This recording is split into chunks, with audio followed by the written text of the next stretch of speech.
nice little micropub. Thank you to our host Neil here. Call me Rock. The mum calls me Neil. He calls himself Rock, also known as. Yeah. Don't forget, in a fire, run out that door. If you want to wee, run out that door. We should be recording. Confused. Okay, the way we're going to do this, because we're in a small, intimate space, is if everybody just stays where they are, what we're going to do is just go round in a circle around them, and whoever wants to do a reading, and what we're going to do is sort of split it up a bit, so you've got some breaks in there. We're going to go for about 20 minutes going around, then we'll stop for a few minutes, and then we'll do another 20 minutes, so on through the evening. Okay. Come on, get to the bar, guys. Get to the bar. Come in. Like this? Yeah, I trove. It's the Okay, so we'll just go around, and if you don't want to, we'll just say no, not anything. So I think what we'll do is we'll go round to the right. So I have got something, but I'm waiting for my daughter because she comes to karate. remind me, we'll come back to you later on. Yeah, thank you. I'm Jo, for anybody that doesn't know me, by the way. Okay, so are you listening? You're listening, right? Okay, so Janice. Yeah. Starting. We're doing your one first. Or? Do whatever you're going to do, but not the one. Right, do something else. Yeah, do something else. If that's Okay. it.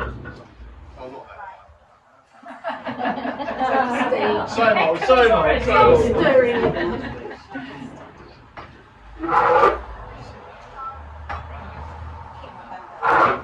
Stand up so you can see me. Yeah. Kettle in black, isn't it? This is a response poem. So I'll read you the poem as a response, which is a John Donne poem. So it's the John Donne poem, The Sun Rising. For those of you, I expect most of you do know, John Donne was a metaphysical poet in the 1600s and very highly regarded.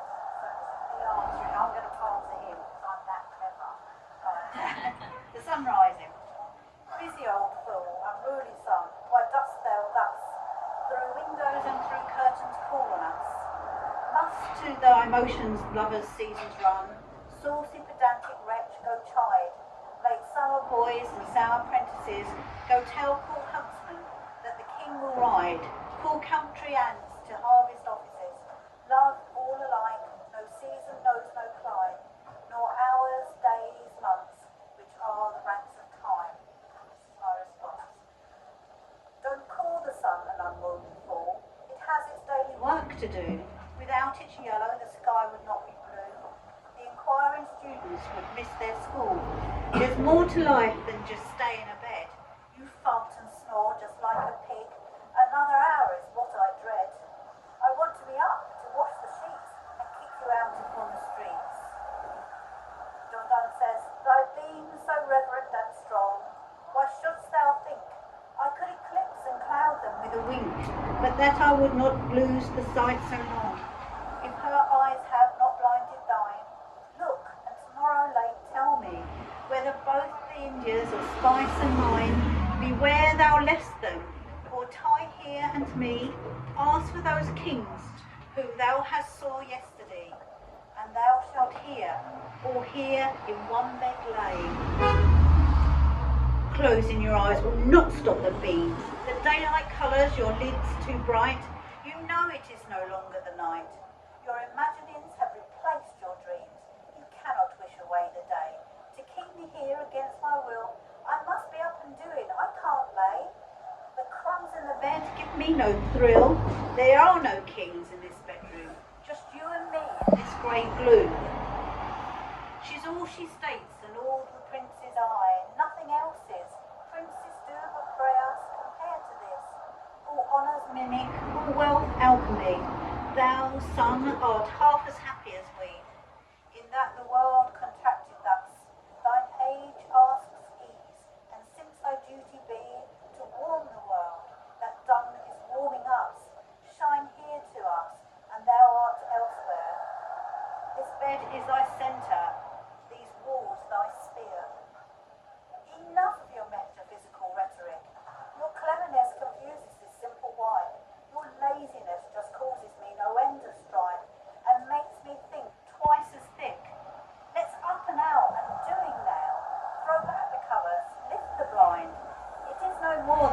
can allow you to evade the daily grind. Okay, just 5 minutes we will lay here. No, I can't resist when you whisper in my Yeah. Clever stuff, clever stuff.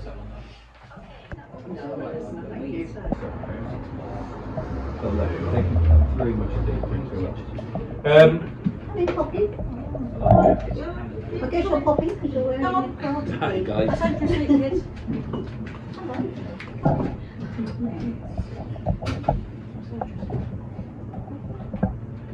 Well, I'm a bit embarrassed to go after Janice's metaphysical poets. Because this is something nothing like on a level with that. But it's a journal. I started a journal in 2020 because I thought, well, I've got long to go. I was 17 that year. It might be just interesting to see how the decade develops. And I develop or don't develop, I suppose, whatever the opposite of develop is, alongside that decade. And of course it happened to be quite an interesting decade. Come on in. We'll get you to read something later on, don't worry. So, I thought I'd just read from a journal. So it's the, I thought I'd take 2 similar days, 4 years separate. 4 years separate. I've got to apologise, I'm on the strong cider. I'm very partial to strong cider, but it hits me very quickly. 25th of December 2020. Journals are odd things, aren't they? When you write a journal, the idea is it's private. Nobody else is going to read it. But I suspect that anybody that writes anything is always conscious of a voice in their head, somebody else reading it in some future time. So I don't think journals are ever exactly private, though this one is, because I say things about friends and family that I wouldn't want repeated in public. But I've gone through this one. And if I bleep it, but no, it's all. This is all good. So 25th of December 2020. The fact that I'm writing in my journal on Christmas Day, I suppose, just about sums it all up. We're right back into lockdown. Christmas with no family. I've often wondered and occasionally talked about a Christmas which wasn't pretty much exactly the same blueprint as the other years, with only incremental adjustments as we all grow older. The new, more virulent COVID strain, no more dangerous but adept at spreading, brought about a new Tier 4 designation. People remember the Tier 4? I mean, 4 years ago, I can barely remember that COVID stuff, but Tier 4, let's call it now. The Tier 4 designation, the prospect of the vaccination starting to be rolled out, and it encouraged most of the people I know, and certainly our family, to choose the cautious approach. Sally is at home with Ruby, Hugo and Patrick, and Nancy and Rupert are in Charlton. That's Charlton, not a posh way of saying Chatham. Are in Charlton, following, as far as the conversations we had with them and the pictures on WhatsApp, the Reed family Christmas timetable and protocols. George is a little different, being lodged in the COVID house in Haringey, where Carlotta and the other 2 residents are now seemingly COVID positive. Chris is sure that if George emerges unscathed, it will prove that he had COVID way back in the year. So, today has been a leisurely day, stripped of most of the time-taking routines and protocols, no Christmas stockings, no numbers of grown-up children invading our bed, eating sweets in the middle of the night. No endless presents to open, no sackfuls of wrapping paper to take out, No crowded kitchen with people milling about, either serving or taking from the conveyor belt of food, scrambled eggs and salmon, bucks fizz, lunchtime snacks, gin and tonic, sherry, the meat fest dinner, that is meat stuffed with meat. Apart from vegetarian Nancy, wine,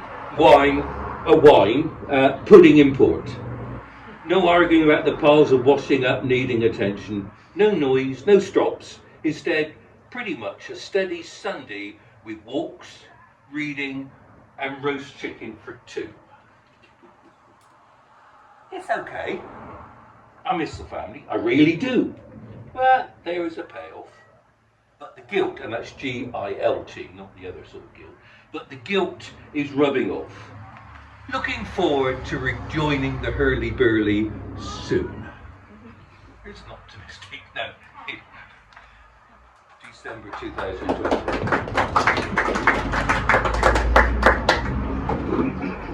Sure. Okay, we've got 5 minutes, haven't we? Right, we've got 5 minutes, so I haven't, as usual, I haven't written anything, so I have to make some stuff up. And it starts now. I've got 5 minutes.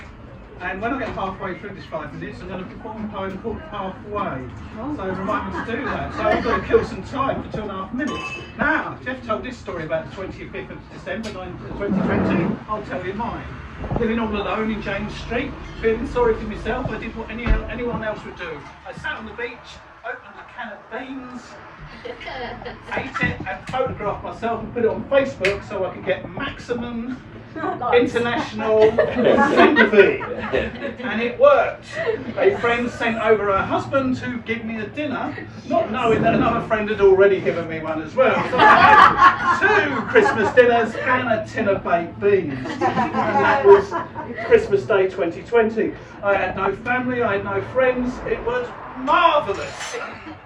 Not quite there yet. Right. So that was my first Christmas in Shepley. Which I very much enjoyed. You know, I had a good COVID. I don't know about the rest of you, but I found lockdown a lot of fun. I was on the beach most days, and I think Shepley, no one was taking any notice of it, were they? Not in my road. It was just like a reggae party continuously.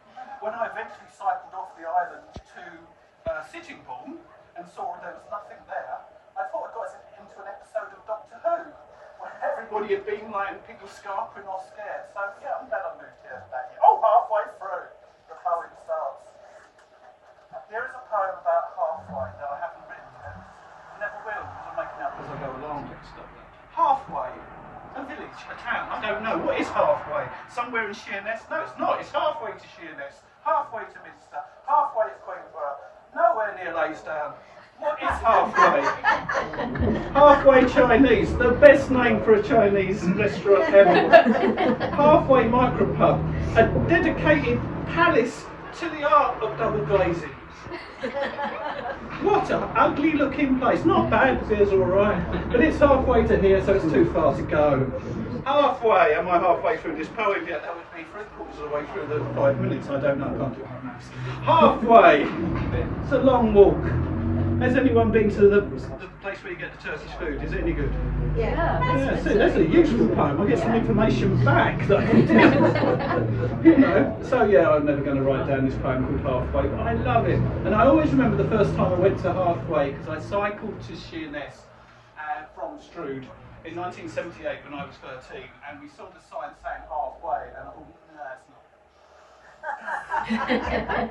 It really isn't. But I must admit I laughed. Okay, it's over. Thank you.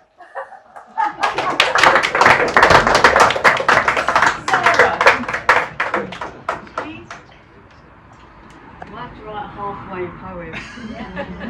So, yeah, my nan and granny were from halfway. My auntie's in halfway still. My mum's moved back to halfway.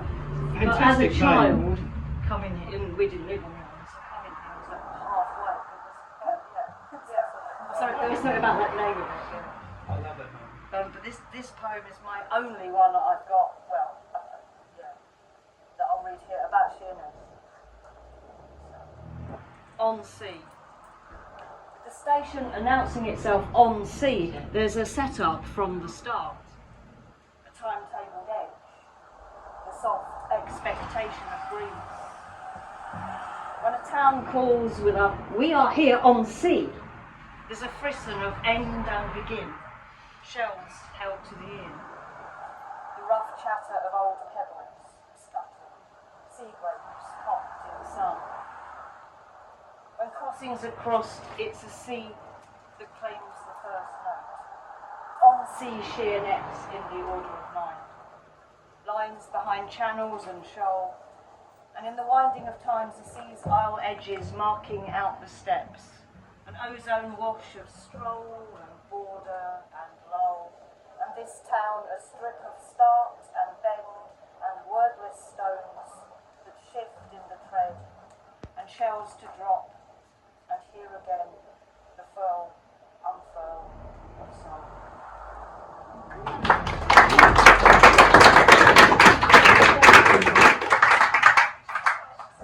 Moving on around, is there anybody listening? Anybody in this section like to read and or perform?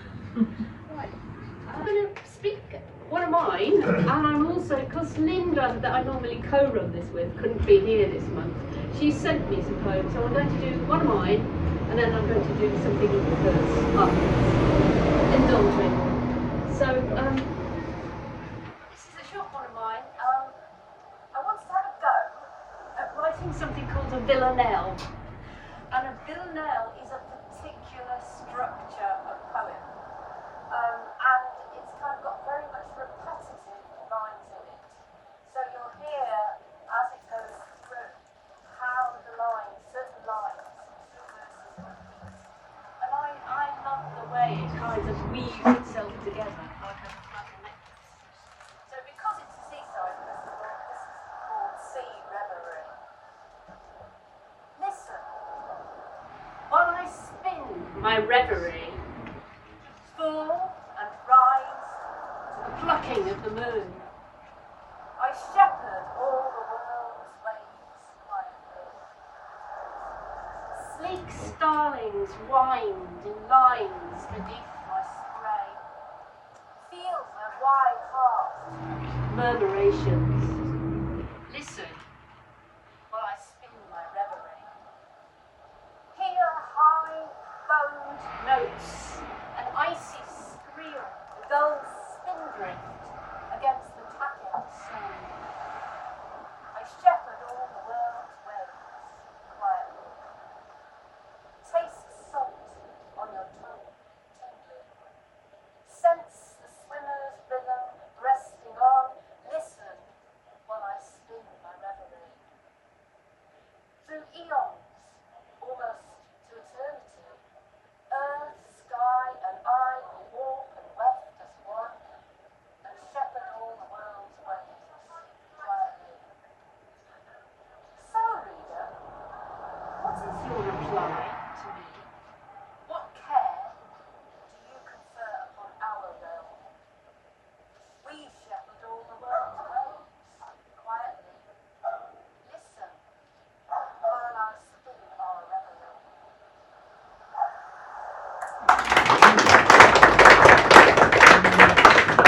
Yeah, remind us of the structure.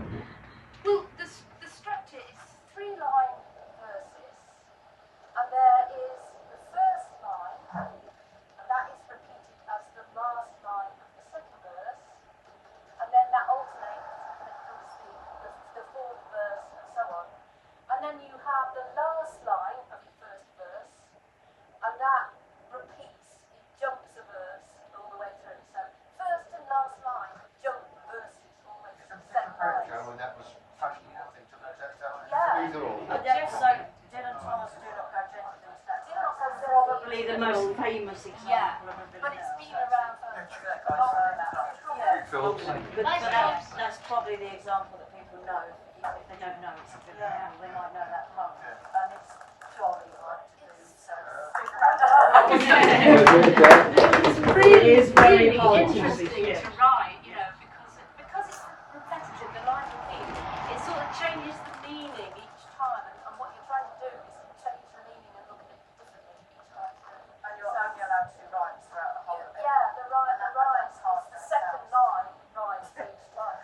That sounds like, oh, I'm just you've got to do a lot of juggling around to make it work. So, Was that a Warden Bay poem? I mean, there's a lot of shepherding of the. It's me sitting on my balcony looking out from my balcony and seeing these things. Okay, we're going somewhere again. This is sea related, but we're going somewhere completely different. Sea related. This is Linda Brinklows. This is called spear fishing in the med. Spear gun, 3-pronged and cocked. Face mask, snorkel, gun, securely locked. Slippers, by the water, securely on. A final check of everything done. The slide gently into the water. My dad had done this many times before, swimming adjacent to the shore. He'd peer at water far below, at fish fast swimming. Others slow. Until that memorable day, he usually caught a squid or smaller fish, enough to feed us with a tasty dish. Other times, no fish appeared, down to pot muck, the fish he speared. It was his peaceful pastime. My mother, shaded by the tent, not noticing the time he spent, until a Spanish voice called out.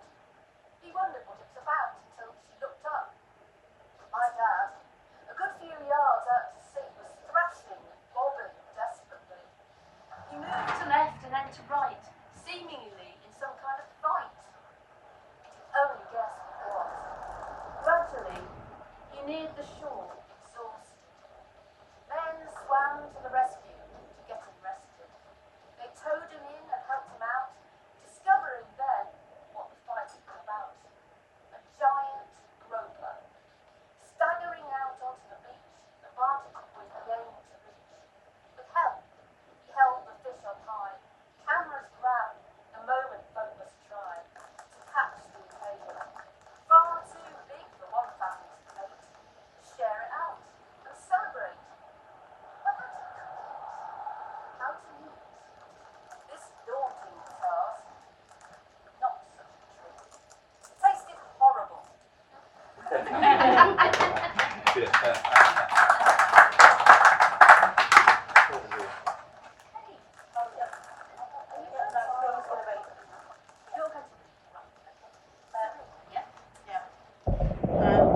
Thank you for letting me join in your group and share my own story and poem.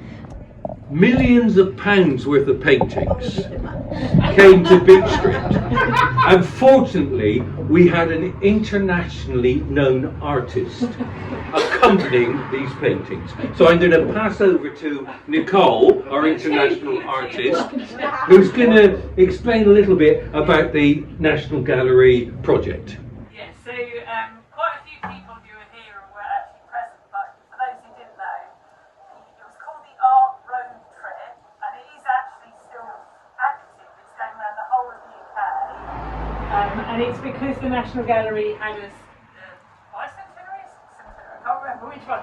So their investment was they wanted to reach out to people who might not have been to the gallery, and I was very gratefully tasked with the job of bringing together a group of artists to run workshops on Sheppey, and Jeff and Chris were obviously some of whom I enlisted to help me, and the idea was that we were to get people to engage with those paintings, and so we curated a 2-week series of every day the bus was on the same place in Beachfields, and every day a different artist was doing something, and it was actually loads of fun. Brilliant. So thank you, Jane. Really good fun. It was so, I exceeded my expectations, primarily because the artists put so much effort into their workshops. And Jeff, I'm so sorry. Don't, you trollop, you don't tell me. When I said you're going to be running a writing workshop, he envisaged adult participants.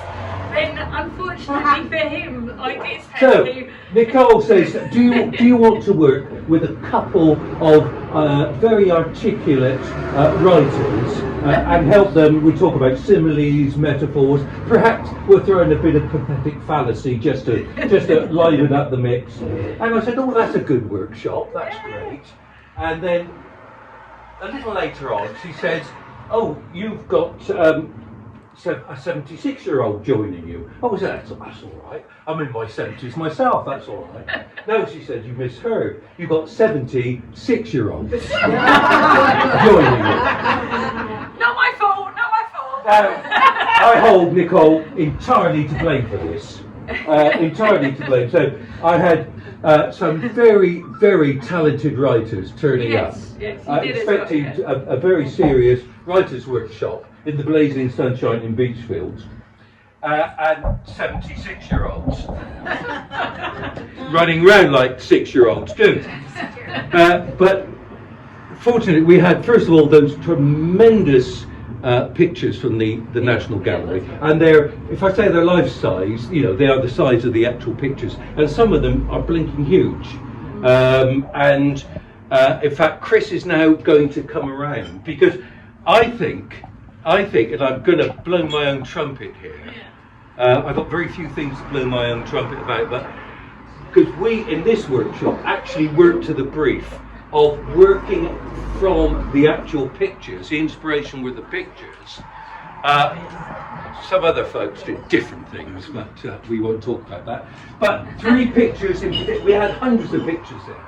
3 pictures in particular, which my beautiful assistant will be bringing around, sashaying around the room. Mr. and Mrs. Andrews, that's the one that's on the screen there. A very posh couple. Have a look at that. And underneath Mr. and Mrs. Andrews, you can see the horse fair. Who's that by, Nicole? Oh, don't ask me that. Oh, come on, you're an international artist. Oh no, don't tax Spanish artists. Spanish, a foreign guy. And the horse fair there, you can't see it very well, but there's half of the horses milling around. And then this one here, I'm going to take that from you, Chris. But St. George and the Dragon, just to point out this, if you look at St. George and the Dragon, some of the things you don't see, if you know, unless you look at it carefully, is the fact that the dragon is held by a very thin chain to the lady. And the question being posed there, I think, Nicole, correct me if I'm wrong, who's holding who?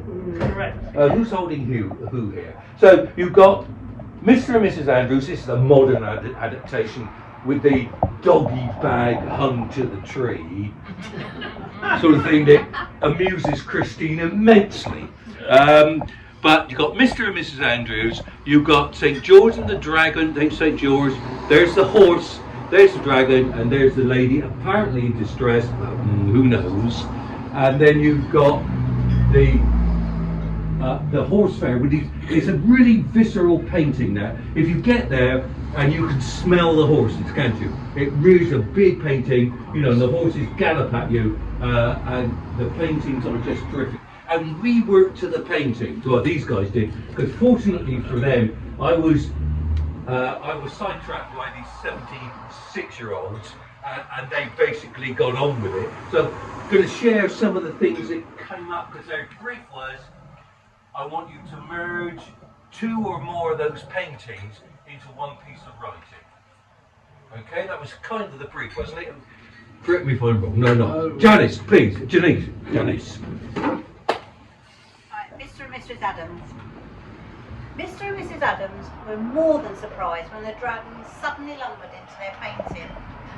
Sorry, he said, it's just that there's a knight coming to my painting and he's looking a bit aggressive. And I saw that you had plenty of space and you weren't using, so I thought I'd pop across. But we need the space to show off our wealth. That's our estate, grumbled Mr. Adams. Don't worry about me, I won't intrude much. No, this really isn't on, Mr. Adams continued. You're not even the same style of painting as us. You're not realistic looking, and your fiery breath could easily set fire to our fields. And we're not insured. Well, I'll stay over beyond the trees. You won't notice me. The dragon smiled and started to wander off across the field. No, stop. You can't go off into the field. You're dripping blood everywhere. Oh, let him, George, said Mrs. Adams, joining in the discussion for the first time. He's not doing any harm, and he's green, so from a distance he'll blend in. What about the sheep? noticed them before. Oh, they do look tasty, said the dragon. Oh, George, we can't afford to lose. We can afford to lose a few sheep. It's better than them eating some poor virgin. And what would you know about virgins, Mr. Adams said pointedly. I don't know what that's supposed to mean. I told you I used to go horse riding a lot as a girl. What, in that ridiculous dress? You've left the ironing board in it again, Mr. Adams mocked. And look at you! The great big dragon comes lumbering into our painting, and he doesn't give you a second look, despite your name being George. She gave her thin, weedy husband a dismissive look. Maybe it's because you aren't a knight, Mr. Adams.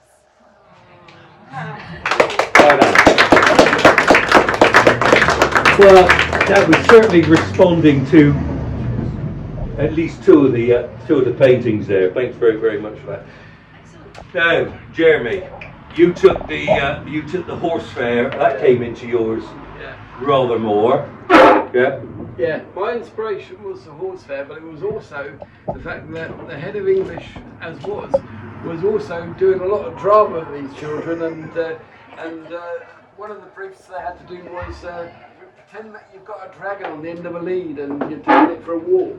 That was quite funny too. Yeah. Well, I thought so anyway. The kids didn't, but yeah. Right, so yeah, this is a horse picture, and it's a conversation. Sergio, groom 1, why are the horses so skittish? Avange, groom 2. Wouldn't you be if you had a tiger behind you on the back of the picture, and a dragon in front of you? Miguel, rider 1. What are you talking about, grooms? Control your horses. Sergio, Miguel can't see what we can see. Their vision is restricted to this picture only. Avange, yes, these pictures, these powers we have of seeing nearby paintings is a blessing and a curse. Sergio, yes, we can see the bigger picture. Our masters fail to see what drives the horse's behaviour. Miguel, grooms, this is a simple problem to solve. Calm the horses, I say. Sergio, so how do we explain what is really happening? If we tell them, they will think we have lost our minds. Avange, and who's to say we haven't? Who says what is real and what is imagined? Sergio, there's a nice valley over there, because it was a picture of a valley. Avange, what, on the other side of the dragon? Sergio, I think we should ask for a rehang in this gallery to sort out our predicament. Miguel, control those horses. We have no time to talk about picture galleries. We have a real situation here, crazy horses.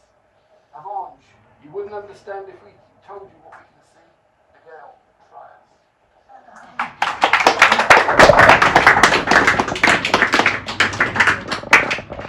Well, that was terrific. Thank you. Thank you. Is there anybody else going on round who'd like to read? You're listening? I can do a poem. Yes, please do. Yes. So, what's your name? My name's Esther. Esther Deadman. All right. The poem relates. No, okay. Yeah. So, I am prepared, so I can tell you what the poem's about. In 2007, my mum, bless her, Betty Deadman, passed away from cancer, and our wish was to have a natural burial. And she wrote quite a few poems for her life, but this was the last one she ever wrote. It's called What Betty Wants to Be. I'm going to get through it without breaking, cracking. Please, can I be a hawthorn tree if I am very good? I'll only need a little space to grow within the woods. In spring, a dress of creamy lace, how I'll sway and preen. In summer, I'll wear a robe of cool and pleasant green. The birds will come and chat to me, sit on my limbs and sing. The butterfly will lay her eggs and caress me with her wings.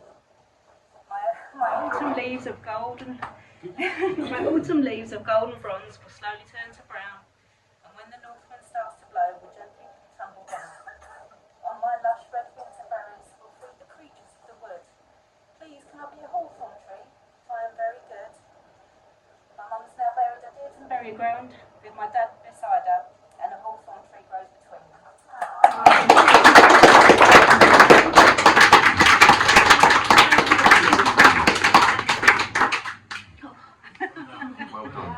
Well done, Esther. We need a script, eh? Absolutely. It's up here and in The here. gentleman next to you, are you interested? I haven't got anything original, but I've got a short poem. What to do? What's your name? Jason. It's called The British by Benjamin Zephaniah. Hold on, I'll get my glasses on. Let's see what you think. Take some Picts, Celts and Silures and let them settle, then overrun them with Roman conquerors.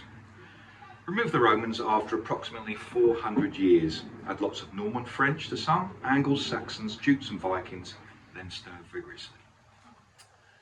Mix some hot Chileans, cool Jamaicans, Dominicans, Trinidadians and Bajans with some Ethiopians, Chinese, Vietnamese and Sudanese. Then take a blend of Somalians, Sri Lankans, Nigerians and Pakistanis. Combine them with some Guyanese and turn up the heat. Sprinkle some fresh Indians, Malaysians, Bosnians, Iraqis and Bangladeshis, together with some Afghans, Spanish, Turkish, Kurdish, Japanese and Palestinians.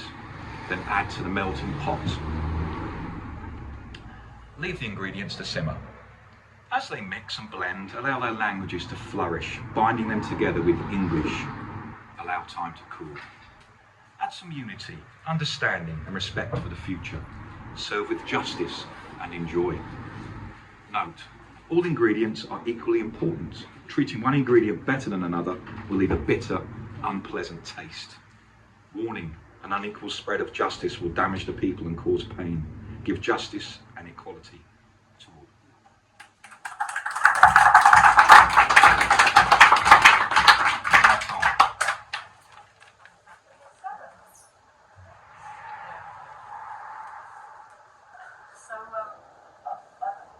I run a writing group in Ramsgate, and it's in a pub, and we're downstairs, and we're once a month writing poetry group, and the locals, regulars in the upstairs bar are like, "Oh, Sarah's doing her poetry down there," and they were all on their smartphones writing AI poems.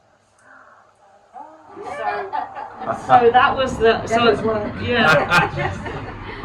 So I wasn't going to share this one, but then I'm just here thinking well, I'm in sheerness, listening to some amazing work that's come out of people's own heads, and so we have to fight, I think, against the AI curse, because AI, it'll get better, won't it? And it will write great poems, but it can't share amazing things like a portrait tree or the amazing story of your mother's courage, or people's response to painting.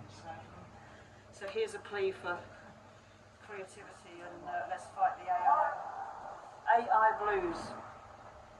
It's just another morning with yet another beat to write. It's just another morning and another day to fight.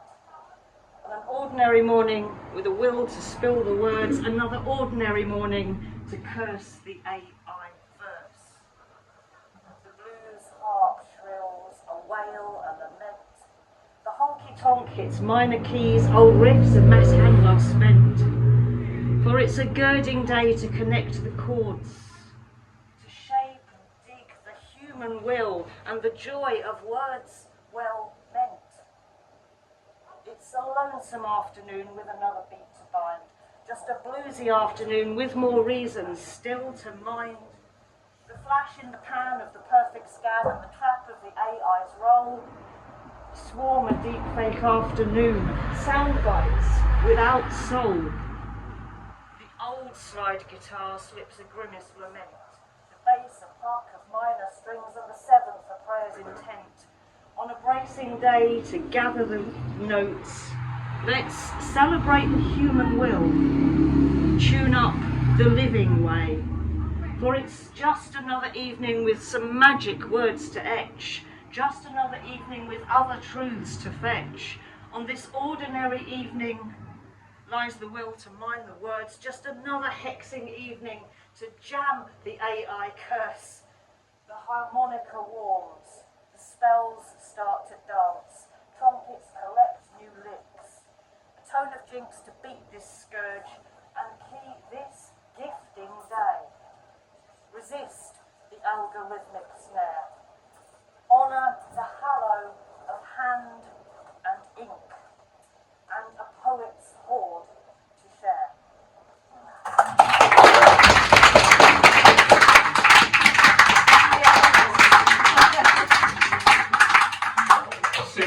audience, I guess. You've got there, Sure. Can I buy it? yeah, of course.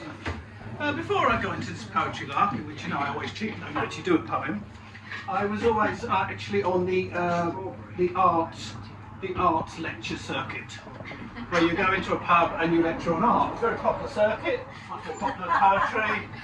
Couldn't really compete, so I got with you guys. It was much easier. But I will do a bit of art lecturing for the connoisseurs. Here we have a cello. Little bird, Italian I believe. He invented perspective. Before he came along, everything was the same size everywhere.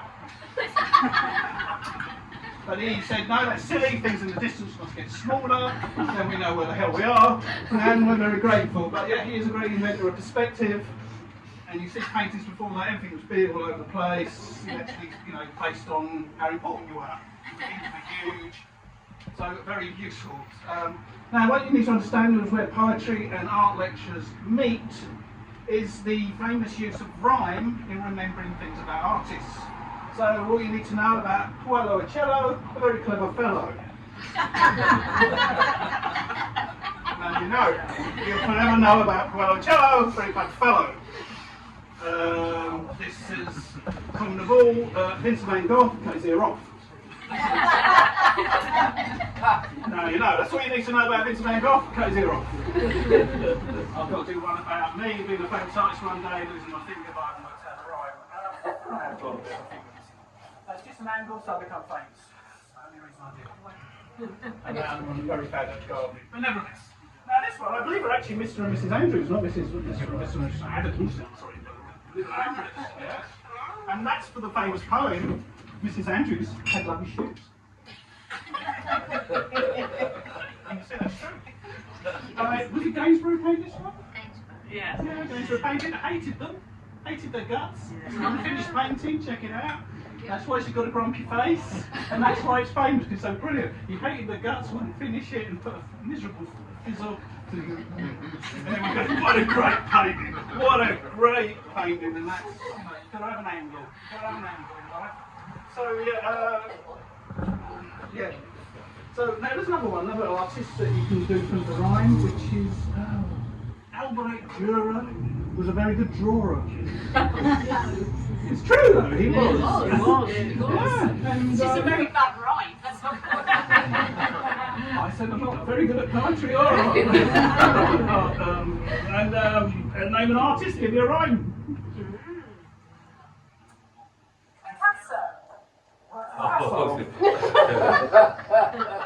Tracy Emin.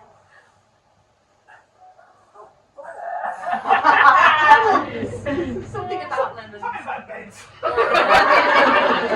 Tracy Emin didn't make a bed. Is she really good at ice or off her head? It doesn't really help. I'm a fan. Tracy Emin's like St. Margot. Yeah. Why? No, Tracy Emin tastes like a lemon. No, it doesn't work. It's short as a wreck. I was thinking of it, but it's good. You could be good at that. Pierre Mondre. It's a total square. When he wrote Boogie Woogie, New York 1945, so he was halfway there. One more and I'll go well. Hopper. Huh? Hopper. Edward Hopper could paint real proper.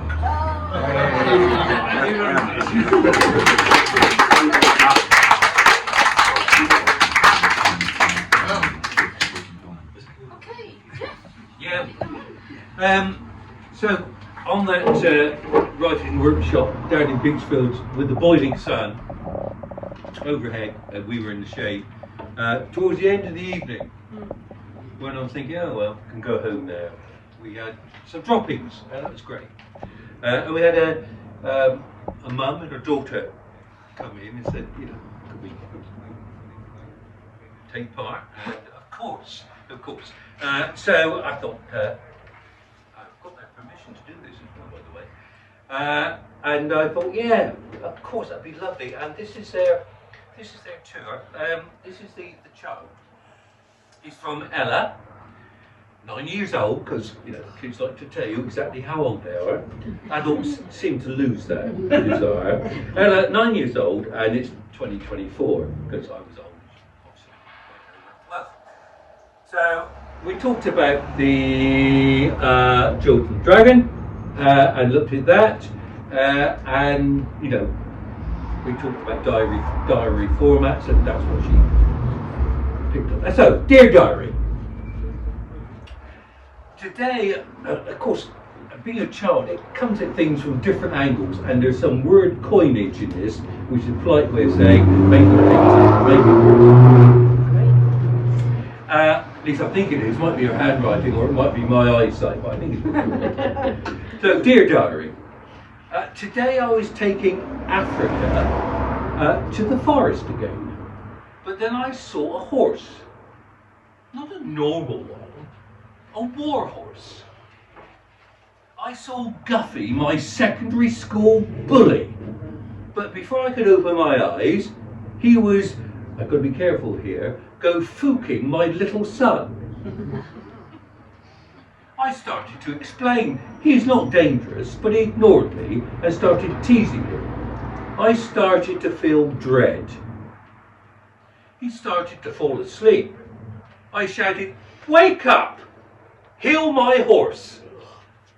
I started to cry, but then I had no emotion. And I think she got to the core of that painting, especially if you see the expression on the lady's face. And this is her mum, Abby, aged 33 years. To do it, so she thought only appropriate. I didn't ask her for an age or security, telephone number or bank details or anything like that, but she volunteered the age. I think, I'm reading, but bits are missed out off here, vagaries of technology. Dear diary, you won't believe what happened to me. As today we were all having our daily walk on the in the valley, minding our own business, when all of a sudden this dastardly knight came out of nowhere on the ugliest horse I've ever seen.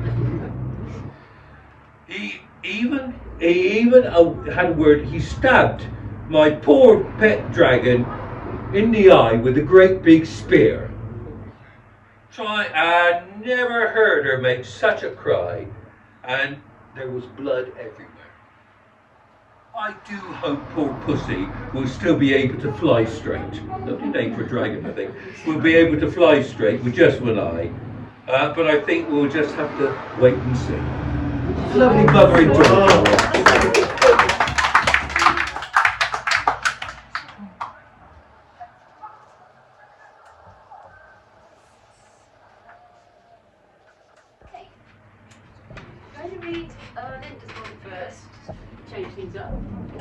This is called the special treat. The civil guard patrolled the beach. Ostensibly, he was there to spy on crafts landing contraband goods, such as drugs, along the Spanish coastline. More often than not, he hung around the vicinity of the campsite. No doubt he was witnessing the behaviour of the foreigners. For sure, he had told me, clad only in my bikini, to go back to the camp and put a t-shirt on. Spain in those days had strict rules about what women should or should not wear.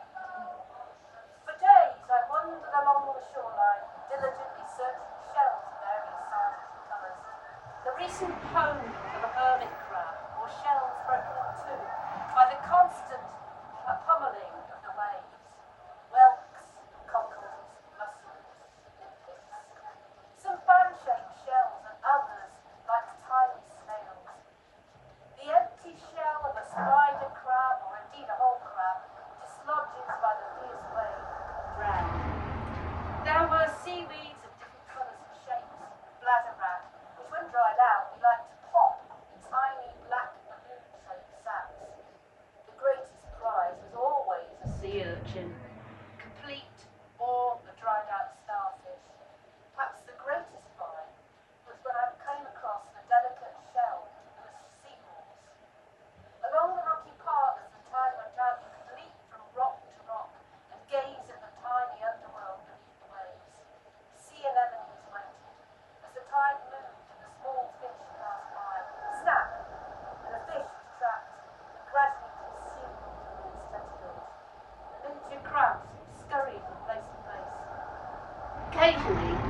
small octopus would emerge from under a rock, it too in search of a quick snack.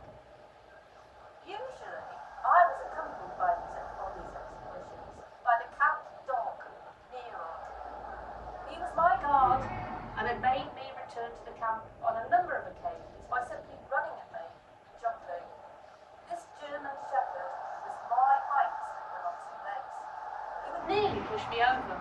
It was his way of telling me that this was the end of his territory and that I should go back.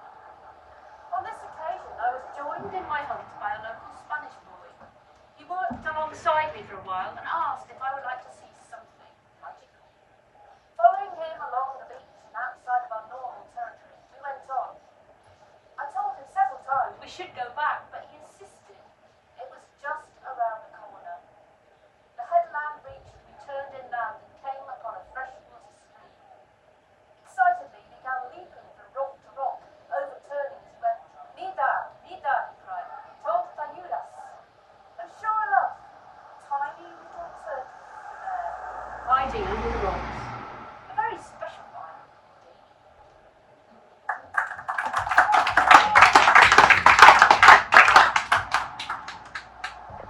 Okay, this one is again an ocean, but across in America. This is Monterey Bay. It's called Prayer. As we escape relentless, dry swelter, hard pillared rocks slip behind. Ocean winds drive us into airy, open blue on blue. In our scurved white wake, A silver-plated sunfish, longer than a scuba suit, from tiny parrot mouth to flat, fanned tail. One eye to the sky, the other to the deep. We skim water for hours till land never is. Breathe in, breathe out. Sliver breaks the surface. Island made, unmade, remade. shock of showered sardines stink bitter Salt spear, whale opens jaws, streaming waterfalls.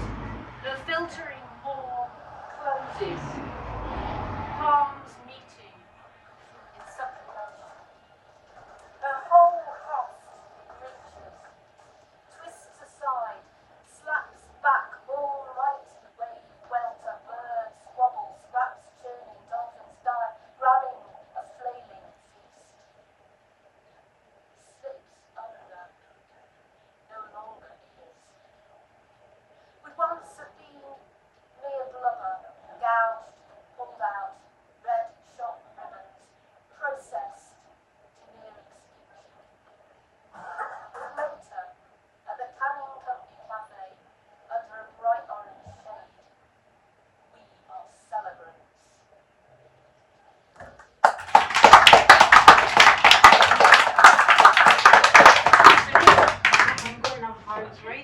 That's right, because I've got some crisps.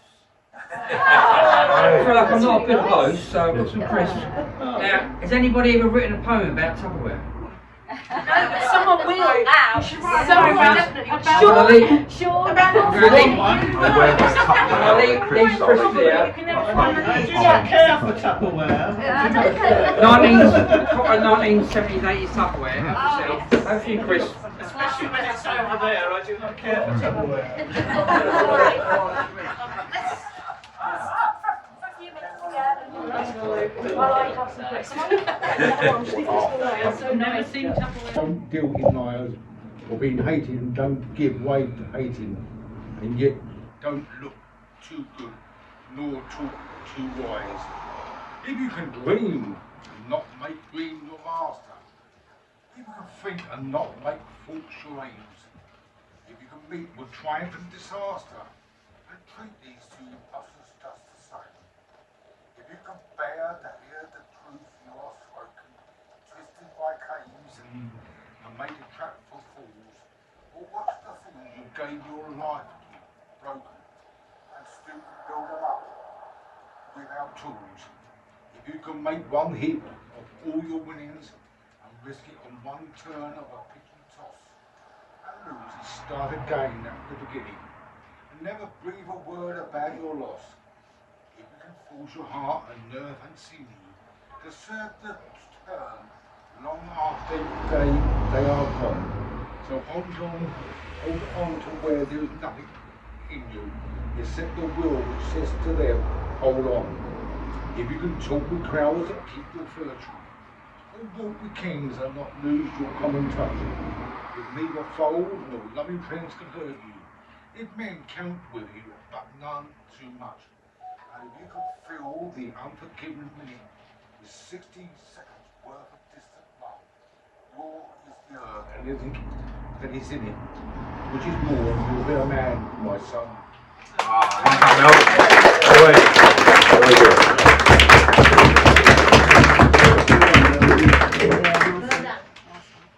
so Serena has said she can beg your indulgence and do the poem that she did earlier because there were some people who really liked to hear it as Esther. So yes, I don't want to bore you all with the story No, again, so they've privately read the story, so they've got the background, but I'm just going to read you the very short poem just so that Jason... No name. He had no name, but he had a poncho. If anyone was looking for him, they'd say, have you seen a guy in a poncho? Or they'd say, do you know this fella? He wears a poncho. But a poncho was not much of a disguise, as all the other cowboys wore fringed buckskin leather jackets, so he was easily spotted in his bright coloured coverall. He wore it to hide the fact that he had dinner stains on his shirt. Everyone thought he was cool, but really, he was a messy eater. That baked bean juice and fat from steaks got everywhere, as cowboys have to eat just using a knife. He also used it as a blanket, pulling his knees up under it and his hat down over his eyes when he slept in the desert. He did this because he was rubbish at making beds and had never mastered how to do hospital corners. He could also use it to go shoplifting, hiding his ill-gotten gains under his folds. Not that the stores in the Wild West had the kind of merchandise that you'd be able to shoplift under a poncho. If you were ever in need of dry goods, he was your man. But as things like coffee beans and flour were sold loose, he could only really steal a handful at a time, unless he had a handy collection of paper bags tucked away inside his food-stained shirt. Then his career moved into directing instead of acting. Nobody could see his hands where he was gesticulating, where he wanted the actors to go. So he had to give up the Mexican gong and wear normal clothing, or at least in public.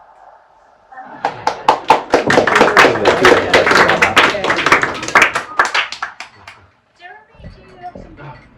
Okay. Jeff. Yeah, if I may. I just love that way that Janice undercuts heroes like Clint Eastwood. Clint Eastwood, yeah. Perhaps not. So, who keeps a journal diary? Give a yeah if you do. Yeah. Okay. I just, find that, the old thing. If I want a good read, I just pick up my own journal. Time passes so quickly. So 4 years ago, I gave you the kind of, the read experience of the COVID slimline chicken for two Christmas. But I thought, so what's the most recent one? So 2024. Although you can make a cake with identical ingredients and timings, sometimes it comes out better than all the others. This is just the way things are. This Christmas had the same ingredients and timings, and yet it was a vintage. Not anything in particular that you could put your finger on, just that people were funnier, the food was tastier, and the games more raucous. Perhaps it's the mood that we're in.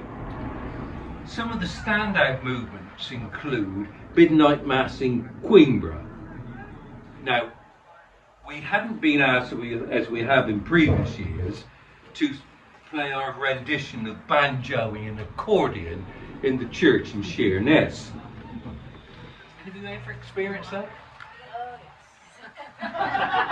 Oh, I'm pleased by that, I have to say. Pleased by that. Anyway, there we were in Queenborough, and it was led by the black female Bishop of Dover. I don't know her name. Bishop Rose. Bishop Rose, that's lovely. Flamboyant and welcoming, who implored the audience to join in. And when George, our son, over fortified with seasonal spirit, burst in when everyone else was silent, she called out, "Good on you, brother." In fact, George was particularly smitten. Well, the best service I've ever been to. Anyway, it was all good, though we all agreed on the 27th, when everyone was packing up to go home, and Nancy, one of my daughters, articulated, "A great time, but 2 days is enough. Time to go home." Well, whilst the others were preparing for a start of school, work, Chris and I disappeared into well, I cleared this with Chris, I just filmed this. Never mind. Cold shoulders for the rest of the week. Chris and I disappeared into hibernation. Chris in particular. Living room blankets were shaken out. The 3 seasons of Hotel on the Beach, a fantastic TV series. Belgium. And Julia. Danish. That's not a pastry, it's so the living room banks that were shaken out. We living off the Christmas leftovers, supplemented by the occasional scurry to the shops for essentials, all supported with the central heating turned right up. We have followed the examples of bears, hedgehogs, dormice, and other such sensible creatures.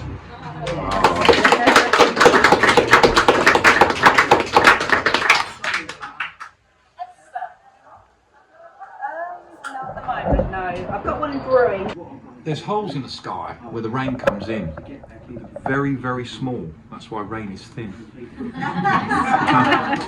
Another one. Dr. Odell fell in the well and broke his collarbone. But doctors should treat the sick and leave the well alone. Oh!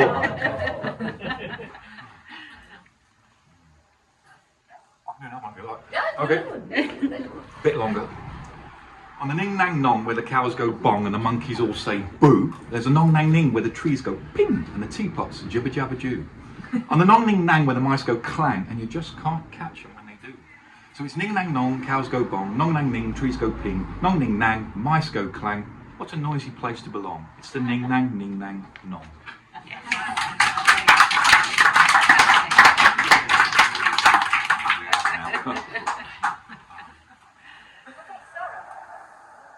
I very, very rarely do this one. I do this one. So my mum will be probably getting ready for bed now at halfway. Halfway, yeah. But I mean, you know, ultimately, if I'm honest, it's probably because my mum here. I know the island really well, but mum's lived back to the island, so I combine seeing my mum coming to the boat. And it's also my mum who really did encourage me when I was there.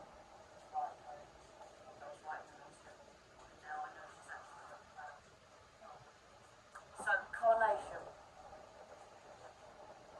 or otherwise known as...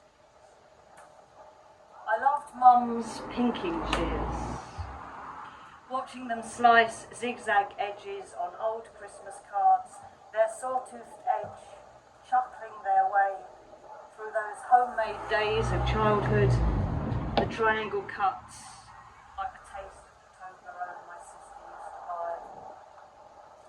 I loved Mum's pinking shears, and only later did I puzzle at their name as I wielded that heavy clunkiness my 2 small hands used together to master the cutting edge as I made rows of mini mountains along the page. And Mum still has some pinking shears. those odd-named scissors to beat the fray, although the old ones doubtless blunt through too much papered use by a child who marvelled at the patterns made in the patchwork and every clumsy snip through the seasons. And now I see another scalloped edge. Petals of a carnation, a single flower on my mum's table, pondering on the words and a million pointed memories in that simple flower, that simple pink. And the equilateral edges rolling back for years, and my playing with poems, and mum's old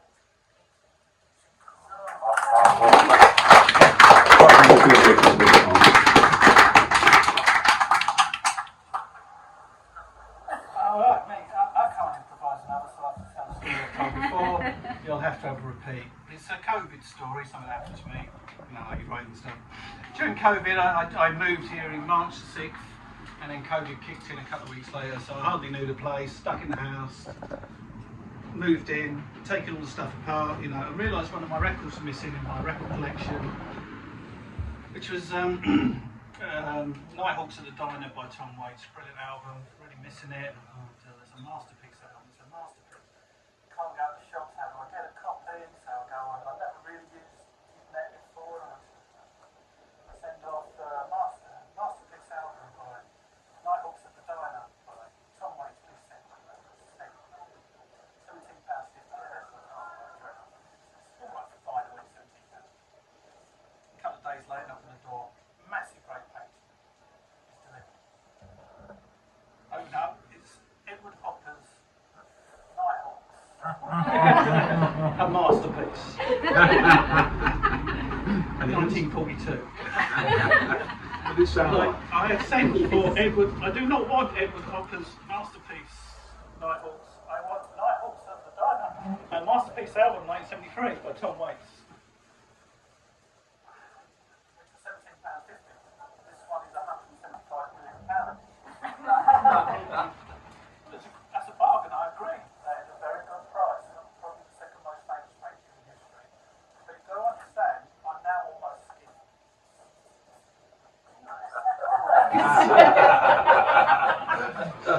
See in the house story. Great.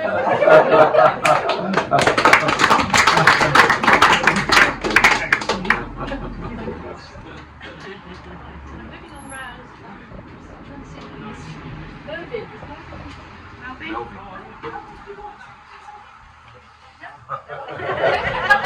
Okay. Right, it's me again. Okay.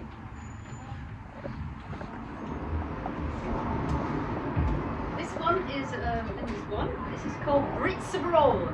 Oh God. Save up all year for a week away, a place in the sun, somewhere to stay. Blue, sparkling seas, endless beach, resort to Spain. Easy to reach. Book flights, book hotel. Everything is going well. Buy new clothes, new shoes. Swimwear. Visit tanning salon. Restyle hair. Negotiate airport. Luggage, parking, buy sunglasses. Things look dark in. Airport building, join the queue. Down. Plane delayed an hour or two. Eventually reach destination full of excitement, anticipation. Very hot. Landscape bleached dry, not a cloud in the sky. Hotel has an enormous pool, umbrellas up to keep one cool. Next day, sky is dark and wild, Levanter wind, temperature mild. A trip down to the beach, within sight, not far to reach. The beach is further than you think. It's hot. Need to stop and have a drink. A nearby bar is dark and cool. Just a quick stop. Don't drink as a rule. Couple of glasses of Spanish wine. Next stop, the beach. You're feeling fine. The beach is packed. No room to move. Walk further down. The situation does not improve. See that no one is in the sea. The waves are crashing noisily. Step off to go have a dip. The reason for this warning strip.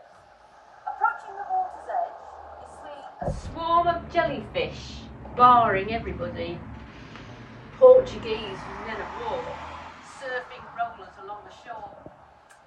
Oh well, let's sunbathe like the rest. Tar on beach. No place to rest. Hot stones. Uncomfortable. Not impressed. Next day, as windy as before, the sunshine beats upon the shore. Perhaps the pool's a better bet.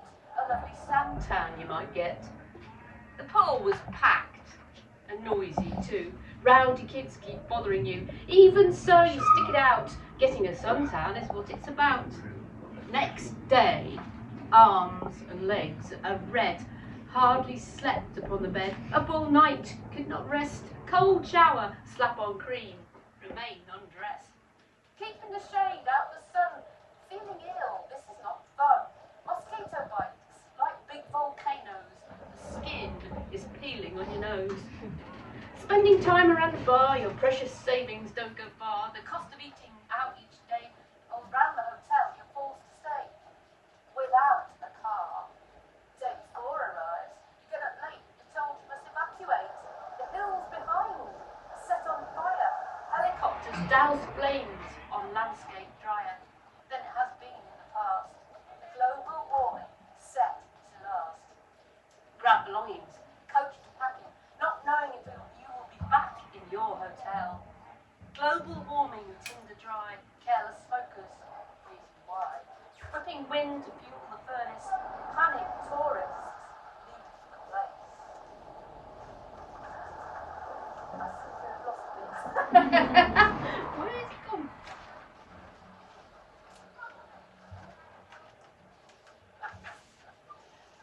Taken to a place of safety. Not sure, enjoying this kind of holiday. Fire quenched. We return. Only one day left, we learn, before returning to England. Advice. Next year, avoiding such eventful mess. Why not try holidaying in Sheerness?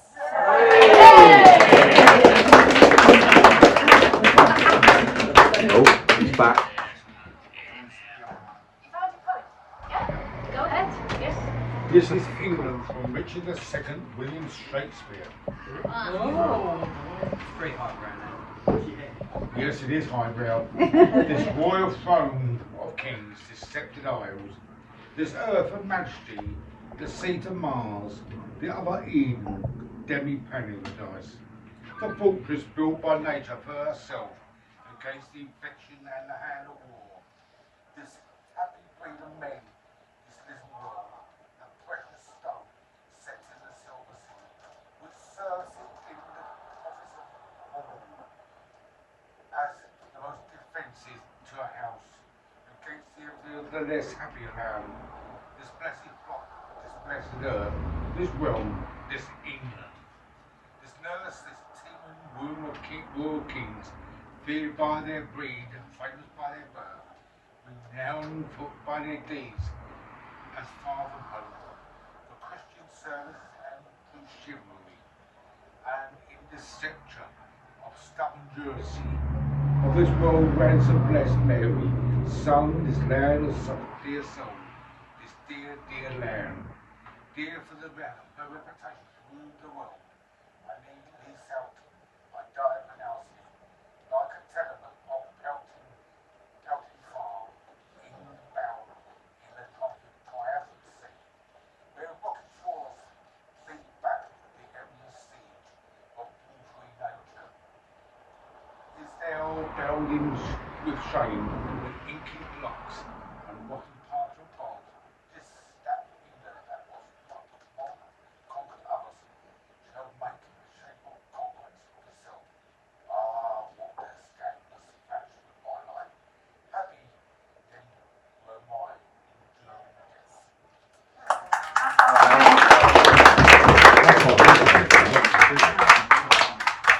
Joe, I've got a little tiny one. Jason reminded me. Oh, good. I'm sure everybody knows it. Tiny. The rain, it raineth on the just, and also on the unjust fella, but mainly on the just because the unjust steals the just's umbrella. Okay,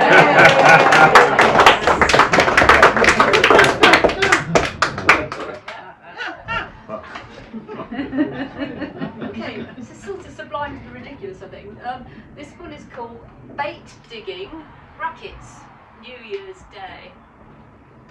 Plunges, pachyderm, one slow boot at a time, across the yellow sludge to puddled mud, left by the sea's retreat. Spade over one shoulder, lugging two lidded buckets, he paces, stands to attention, sentry-wise, nose in the air, as if he can hear the worms turning. There, a coiled cast is a giveaway. Bent over double, foot firm on spade top, he scoops out careful coffee junket, splays back chunks of sulphur silt. There is an art to it. Either spot or trench digging. Luggies burrow U-shaped. Head one hole, tail the other. To lift without damage is the aim. But those two pails are worth the pain. One's a live ones, one's a dead. Works quickly before Clegg refills the hole, competing with tide and turnstone, black stick on slick grey. Goes over the top to catch winter cod. He might devour with relish, or not. He leaves behind a pile of piled spoils, full stops, soon to be erased.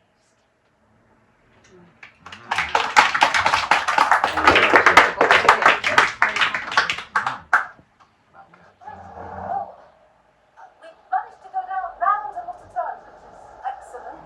And thank you to everybody. It's been, I think it's been really fantastic. Really enjoyed it.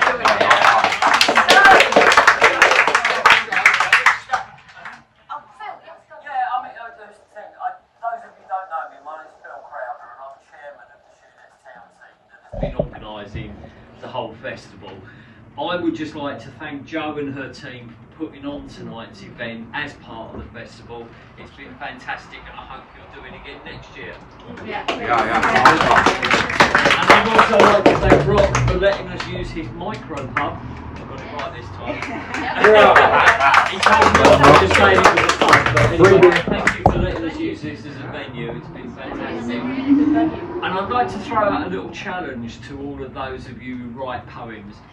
You may not know, I do the breakfast show on Sheffield FM from 7 till 10 every Monday. And I've introduced the Monday morning poem.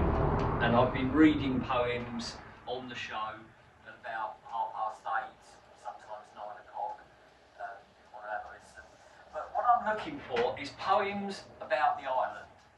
We've had plenty of songs. We've got 2 songs that I play now called No Signs to Rushington, which is written by a guy called Jason Howe, who comes from Sittingbourne, but he cycled to Rushington and he noticed there was no road sign, so he wrote a song about it. And I've also got a track by the Kerr Donnelly Band called Love on Lake, Loving Lays Down on Sea.